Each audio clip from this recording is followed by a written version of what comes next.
Rabbi shrah li sadri wa yassir li amri wahlul 'uqdatam min lisani yafqahu qawli. Amma ba'du.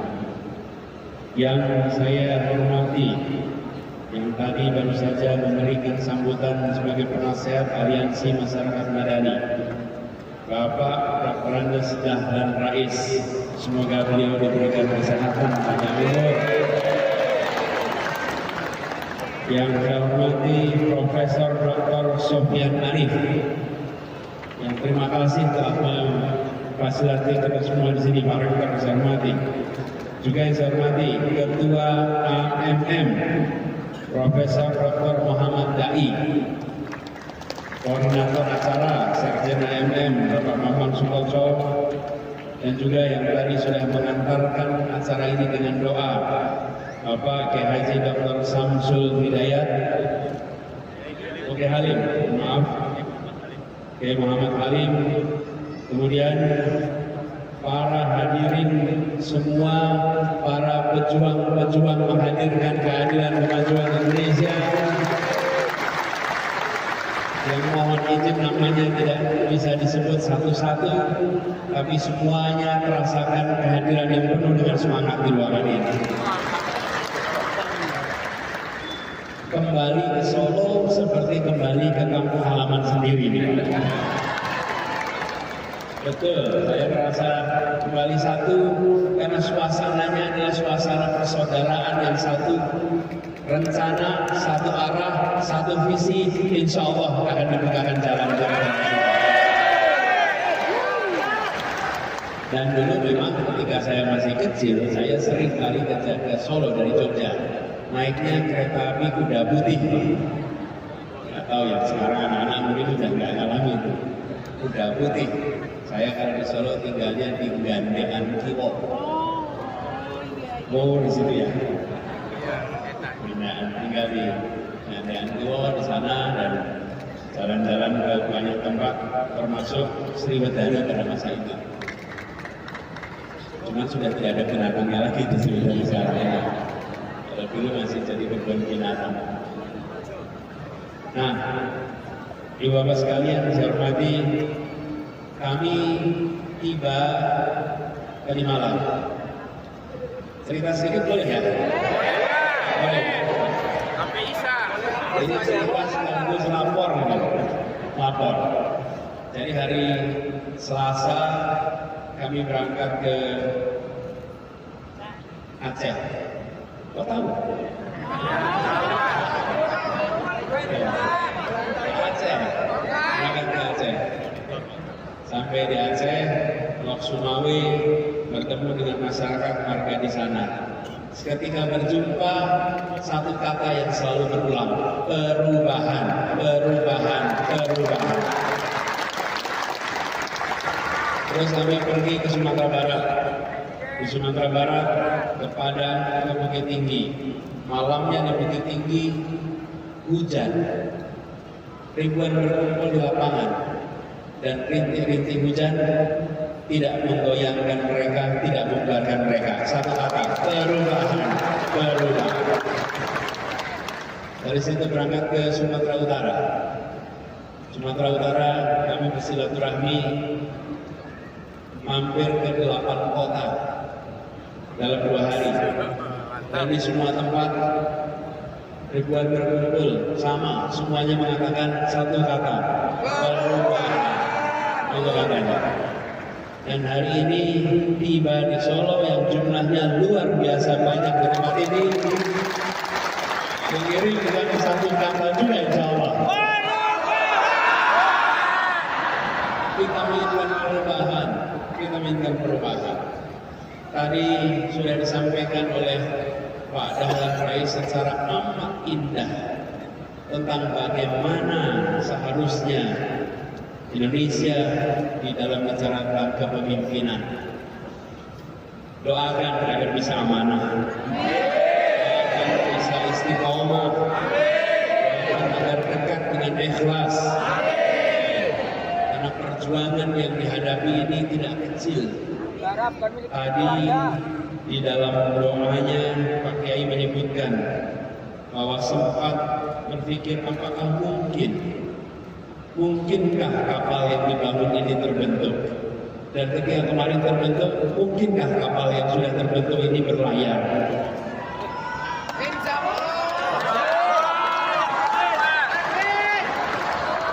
Mungkinkah kapal ini berlayar?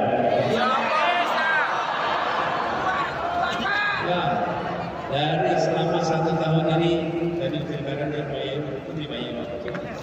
Oh, seperti tidak. Pak Kiai Halim tadi cerita, menyampaikan Pak Surya Paloh mencalonkan itu harus pakai Pak Dahlan. Semenjak mencalonkan tidak ada lagi tamu yang datang ke tempat beliau. Semua takut, semua menjauh.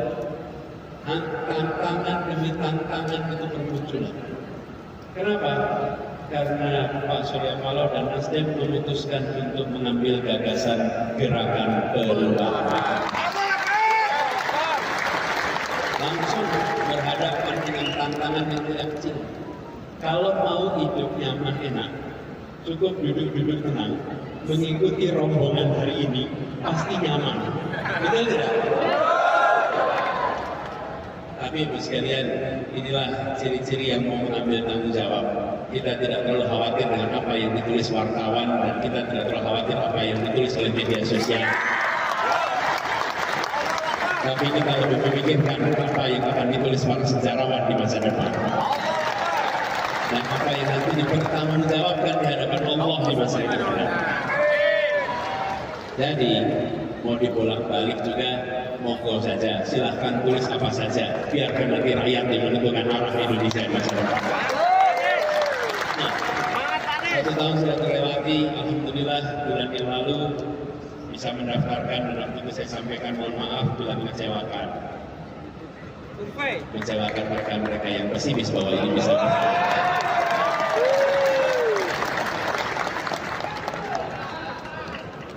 Jadi sekarang alhamdulillah seperti terpampang di atas sana, ada Partai Nasdem, ada PKB, ada PKS, ada UMAN. Insya Allah 4 ini akan jalan sama-sama ke depan.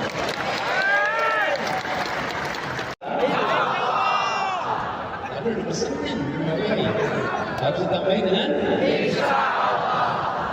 Insya Allah. Kalau nggak curang.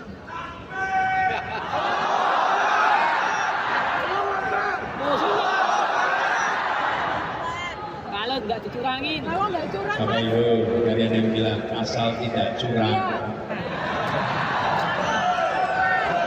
Enggak ya?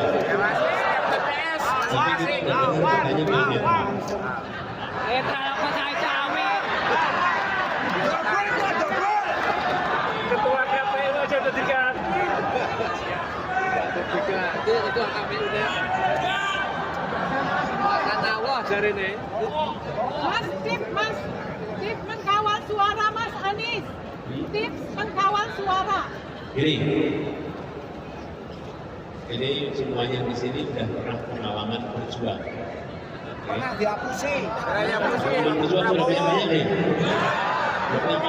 Dan punya pengalaman agak sakit untuk berjuang. Benar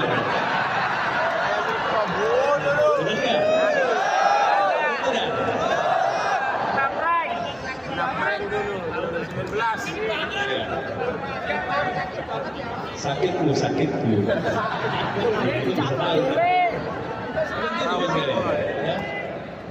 Dari pengalaman kita lihat, kapan kecurangan itu bisa berdampak? Ketika selisihnya sedikit. Ketika selisihnya besar, maka sulit dilakukan kecurangan. Betul? Siap di Solo, selisihnya besar. Siap di Solo, menangnya besar. Kalau menangnya besar, sulit bikin curang itu. Kalau menangnya ngepres, nah itu bisa ada barang-barang hilang di tengah jalan. Betul tidak? Jadi jagain.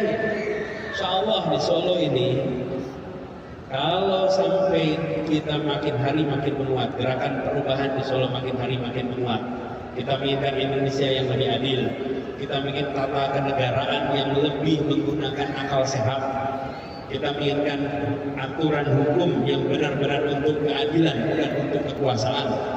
Mengembalikan negara bukan menjadi negara kekuasaan di mana hukum di bawah kekuasaan, tapi menjadi negara hukum di mana kekuasaan di bawah hukum. Bila itu semua menjadi bagian dari gerakan di Solo ini, makin hari makin kuat, insya Allah 4 bulan lagi di sini kita bisa sujud syukur kemenangan Indonesia.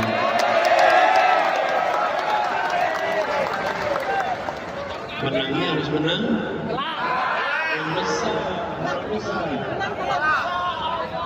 Kalau nggak dicurangin. Besar menang mutlak. Insya ini kalau bapak-bapak sudah jalan, apalagi ibu-ibu sudah jalan, the power of ibu-ibu itu sudah dahsyat. Dan insya Allah kita akan jalankan ini semua. Kami sering sampaikan kepada sekalian, biarlah sedang dalam kondisi yang berat dan sulit. Ibu-ibu, pernahkah membayangkan ibu melahirkan anak dan ibu yang menguburkan anaknya? Itu yang dialami di Palestina. Bapak-bapak, pernahkah membayangkan bapak yang mengadani bayi yang baru lahir dan bapak juga yang mengadani ketika anak itu dikuburkan? Itu yang dirasakan di Palestina hari ini. Kita doakan mereka diberikan ketabahan, diberikan kekuatan, mereka dibebaskan dari penjajahan, dan kirimkan doa itu di setiap sholat kita. Dan pada semua pemimpin agama, di setiap kegiatan ibadat, kirimkan doa untuk Palestina. Besok di Jakarta akan ada doa bersama untuk Palestina, simpati untuk Palestina. Mudah-mudahan akan begitu banyak yang hadir untuk mengirimkan ini negeri yang merdekanya lewat perjuangan. Biarkan negeri yang berjuang dulu untuk merdeka hari ini ikut mendoakan dan ikut memperjuangkan kemerdekaan bagi Palestina. Indonesia tidak boleh mengambil posisi yang lemah. Indonesia harus mengambil posisi yang tegas bahwa kemerdekaan adalah hak segala bangsa dan Palestina harus bebas dari penjajahan. Kita kirimkan doa itu. Terima kasih. Assalamualaikum warahmatullahi wabarakatuh. Bisa dulu Pak. Pak yang paling depan. Jangan masuk Pak. Tutupin Pak. Iya,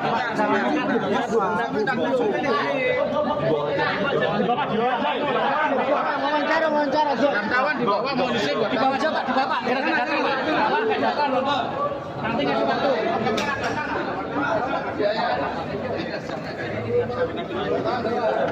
Yuk jalan yuk santai ya semua ya.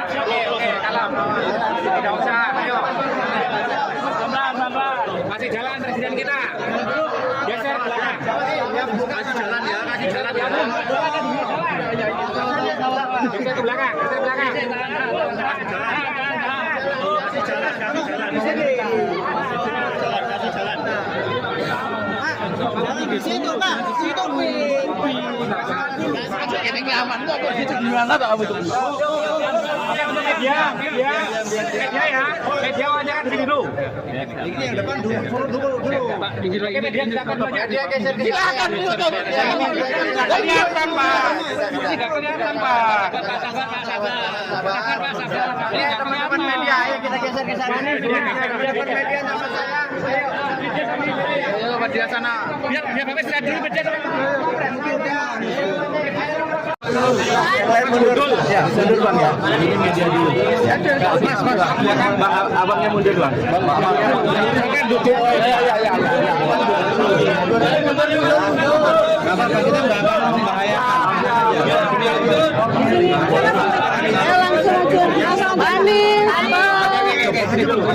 Langsung aja.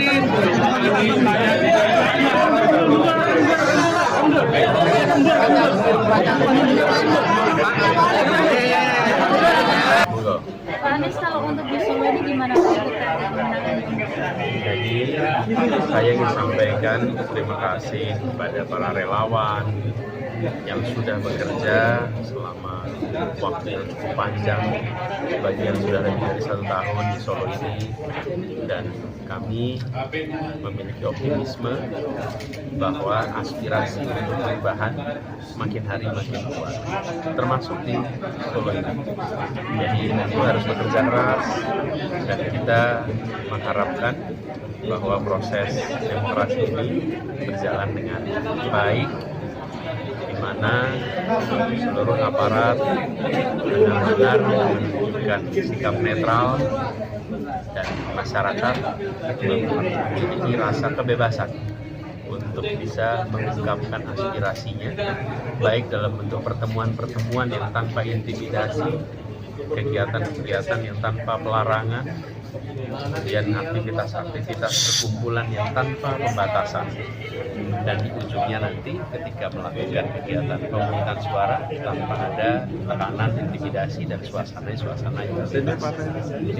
Berarti seperti yang dikatakan kandidat lain bahwa Jawa Tengah terutama Solo akan menjadi medan perang yang cukup, Jawa Tengah menjadi medan perang. ya cukup ya Pak. Ya, kalau medannya di semua tempat. Tapi kalau untuk yang paling berat misalnya kan Jawa Tengah ini sudah lama misalnya ada kandang banteng atau segala macam seperti itu, mungkin apakah ada usaha di situ Pak? Iya, sebetulnya tiap kabupaten beda-beda kok. Nah, kalau datang di kabupaten A, basisnya yang menang mungkin partai PDIP. Nanti datang kabupaten lain menang PKB. Nanti datang kabupaten lain yang menang partai Golkar. Datang kabupaten lain. Jadi sebenarnya kalau disebut sebagai wilayah total seakan-akan hanya satu partai, padahal tiap kabupaten beda-beda. Di Solo Raya aja beda-beda hasilnya, betul nggak? Nah, itulah sebabnya kami merasa optimis bahwa sebenarnya di Jawa Tengah ini lahan subur untuk gagasan perubahan dan keinginan perubahan. Dan kami sampaikan pada semua, pertanyaan sederhana kok, kebutuhan pupuk di Jawa Tengah ini pasokannya baik apa tidak ya? Kalau tidak baik mau diteruskan. Kalau kemudian harga pupuk mahal mau diteruskan. Cari pupuk apalagi yang subsidi sulit mau diteruskan. Kalau nggak mau, yuk kita bikin perubahan. Harga berasnya murah atau mahal? Kalau mahal mau diteruskan. Kalau mau diteruskan ya monggo. Tapi kalau mau perubahan murah ya kita kasih perubahan. Jadi ini bukan soal latar belakang masa lalu milih partai apa. Pemilih itu bukan soal masa lalu, pemilih itu soal masa depan. Dan kami memberikan pertanyaan sederhana kepada seluruh warga. Apakah kondisi pekerjaan hari ini baik? Apakah lapangan pekerjaan mudah? Apakah biaya hidup murah? Apakah pakan ternak murah? Apakah pupuk murah? Apakah pelayanan kesehatan mudah? Apakah biaya pendidikan murah? Kalau itu semua jawabnya tidak, maka kami menawarkan perubahan. Yuk kita lakukan perubahan supaya kondisi kita berubah.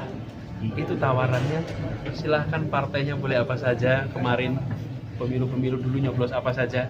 Tapi tahun ini kami mengajak untuk mari kita pilih perubahan. Cukup ya? Iya, teman-teman, terima kasih.